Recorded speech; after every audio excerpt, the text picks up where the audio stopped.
Amreli RTO કચેરીમાં પત્રકાર પર એફઆઈઆરની ધમકી અને હાઈ વોલ્ટેજ ડ્રામા. દારૂની બોટલો અંગે પૂછેલા સવાલોથી અધિકારીઓ કેમ ફફડી ઉઠ્યા? અમરેલીની આરટીઓ કચેરી અત્યારે વિવાદોના વમળમાં ફસાઈ છે. રાજ્યમાં કડક દારૂબંધીની દાવો વચ્ચે સરકારી કચેરીના પટાગણમાં જ દારૂની ખાલી બોટલો મળી આવતા તંત્રની પોલ ખુલ્લી પડી ગઈ છે. તટસ્થ તપાસ કરવાની થાય અને તપાસ તટસ્થની અંદર આપના સીસીટીવી ફૂટેજ મારફતે જ કરવાની થશે. હું બોલું કે આ ભાઈને સાંભળવાના રહેશે બરોબર. તમે તટસ્થ તપાસ કરો.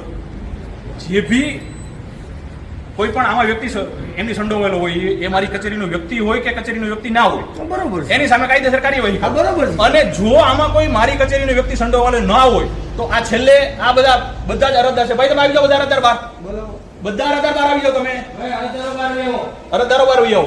છેલ્લા 1.5 કલાકથી આ અરજદારોનું કામ ઉભું રહી ગયું છે.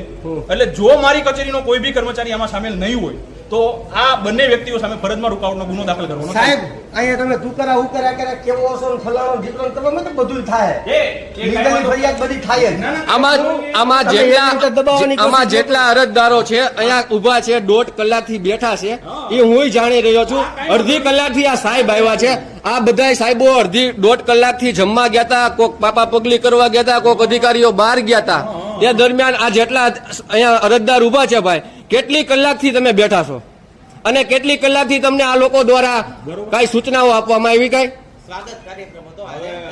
નહીં. અત્યારે બધા ઓફિસરો હતા જ અંદર, બધા ઓફિસરો અંદર જ હાજર જ હતા, છતાંય અરજદારોને હેરાન કરવામાં આવે છે.